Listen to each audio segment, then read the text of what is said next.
Erzählen Sie doch mal. Warum sind Sie Arzt geworden? Arzt war schon immer mein Traumberuf und diesen Traum konnte ich wahrmachen. Seit 3 Jahren habe ich meine eigene Praxis. Meistens kommen die Patienten in meine Praxis. Aber bei alten oder sehr kranken Menschen mache ich auch Hausbesuche. Ich fahre dann zu ihnen in die Wohnung. Also haben Sie keine geregelte Arbeitszeit? Doch, normalerweise arbeite ich von 8 bis 17 Uhr, aber manchmal auch am Wochenende.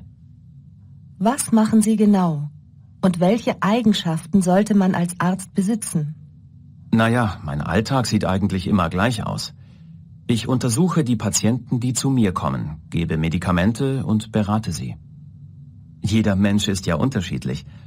Und gerade kranke Menschen können manchmal schwierig sein. Man muss Geduld haben und freundlich sein und sich für jeden Patienten Zeit nehmen. Schließlich geht es darum, dass die Leute möglichst schnell wieder gesund werden.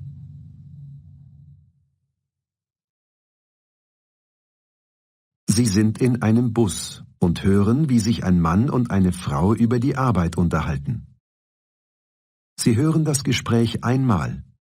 Dazu lösen Sie 7 Aufgaben. Wählen Sie. Sind die Aussagen richtig oder falsch?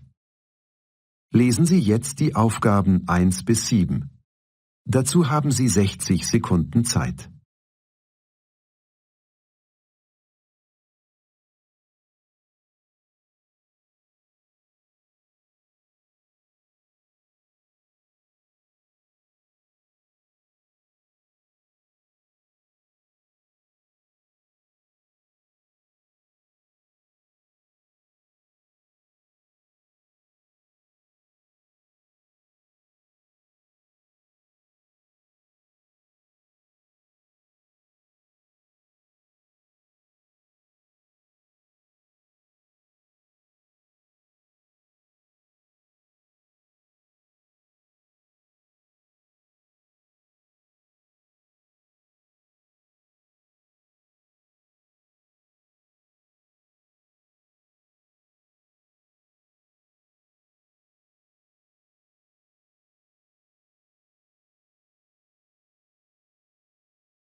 Hallo Mario.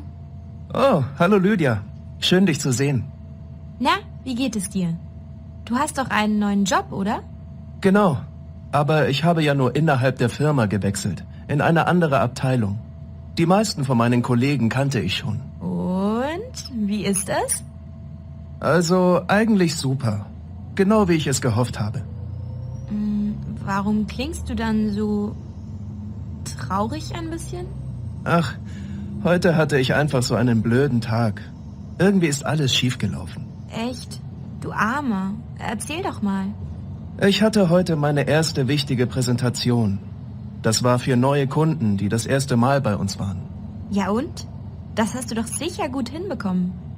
Die Präsentation war schon okay. Sogar die Technik hat funktioniert. Du weißt doch, wie oft das bei mir nicht klappt.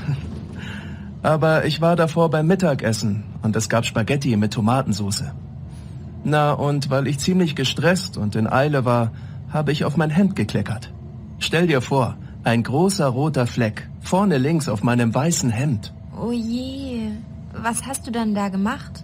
Konntest du es noch auswaschen? Nein, dafür hatte ich keine Zeit. Aber ich hatte zum Glück noch einen Pullover im Schrank. So einen dicken Winterpulli. Den habe ich dann angezogen. Ein Pullover? Bei diesen Temperaturen? Mir ist es heute schon mit dieser Sommerbluse zu warm. Genau. Die haben bestimmt gedacht, ich bin nicht ganz normal. Naja, aber trotzdem. Das ist doch nicht so schlimm. Na, warte mal. Ich war dann schon so nervös, dass mir der Name des Kunden nicht mehr eingefallen ist. Ich habe ihn dann die ganze Zeit mit Meyerhofer angeredet. Und wie hieß er wirklich? Hoffmann. Also ganz einfach eigentlich. Das ist doch nur menschlich. Mir passiert das auch öfter. Ich habe einfach kein gutes Namensgedächtnis. Aber ich entschuldige mich dann gleich und dann ist es okay. Tja, das Problem war aber, dass ich es erstmal gar nicht gemerkt habe. Ich habe ja gedacht, dass es der richtige Name ist. Das ist natürlich doof. Zum Glück haben mich meine Kollegen gleich unterstützt. Robert hat mir auf einen Zettel heimlich den richtigen Namen geschrieben. Und als ich dann noch nervöser geworden bin, hat er erstmal das Gespräch übernommen. Das ist aber nett. Es ist toll, wenn man sich auf seine Kollegen verlassen kann. Genau. Nach ein paar Minuten war ich dann endlich etwas ruhiger und konnte wieder weitermachen. Und? Hast du dich dann noch bei Herrn Hoffmann entschuldigt? Ja, es war zwar etwas peinlich, aber Herr Hoffmann hat super nett reagiert. Es ist ja auch nicht so schlimm. Na, jetzt warten wir mal, ob die Präsentation ihn überzeugt hat. Mal sehen, ob er uns den Auftrag gibt. Dann drücke ich dir die Daumen. Du, ich muss leider raus. Das ist meine Haltestelle. Oh, dann bis bald. Einen guten Heimweg noch. Tschüss. Gespräch 1. Frau Seitz, Sie hatten doch gestern Geburtstag. Ja, genau. Sie waren gestern leider nicht bei meiner kleinen Feier dabei. Entschuldigen Sie bitte. Ich hatte am Nachmittag einen dringenden Termin. Ach, schon gut. Ich musste so viel für meinen Termin vorbereiten. Da habe ich es einfach vergessen. Das ist mir wirklich peinlich. Das kann doch jedem mal passieren. Haben Sie jetzt Zeit für einen Kaffee? Sehr gern. Aber ich lade Sie ein. Gespräch 2.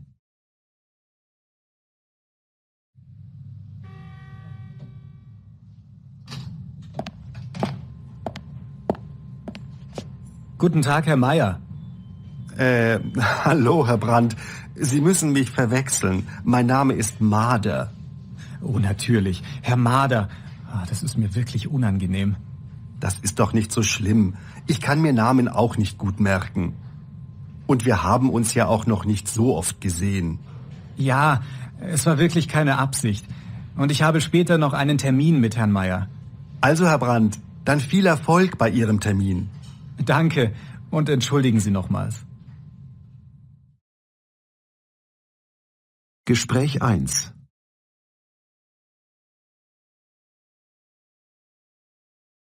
Ja, genau. Sie waren gestern leider nicht bei meiner kleinen Feier dabei.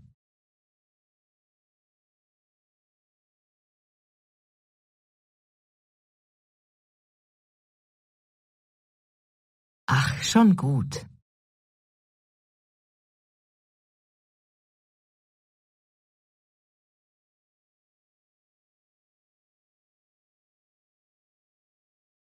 Das kann doch jedem mal passieren. Haben Sie jetzt Zeit für einen Kaffee?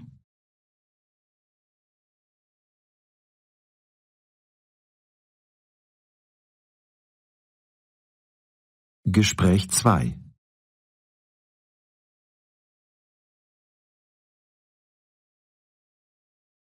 Hallo, Herr Brandt.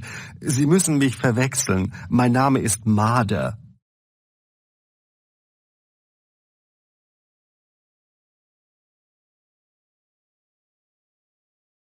Das ist doch nicht so schlimm. Ich kann mir Namen auch nicht gut merken. Und wir haben uns ja auch noch nicht so oft gesehen.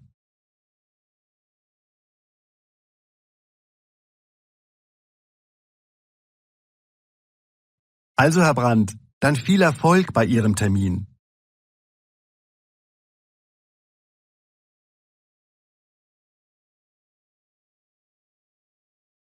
Eins. Oh, entschuldigen Sie bitte.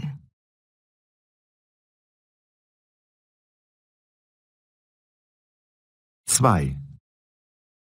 Das macht doch nichts.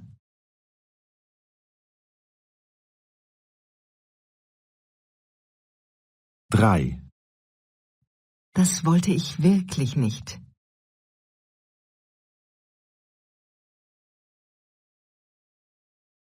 4. Na ja, ist doch nicht so schlimm.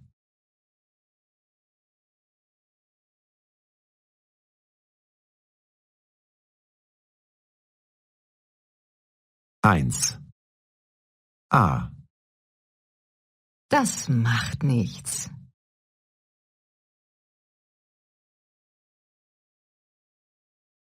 B. Aber das macht doch nichts.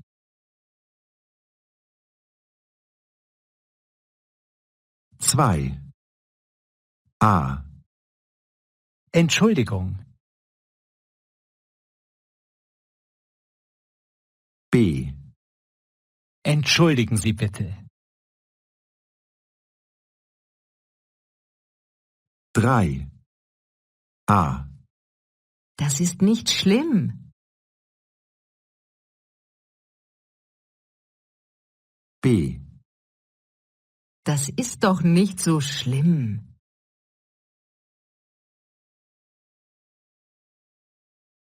4. A. Es tut mir leid.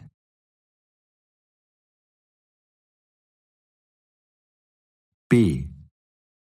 Es tut mir wirklich sehr leid.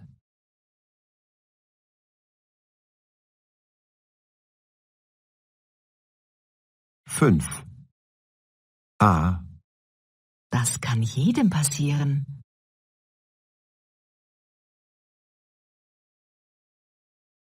B. Kein Problem. Das kann doch jedem mal passieren.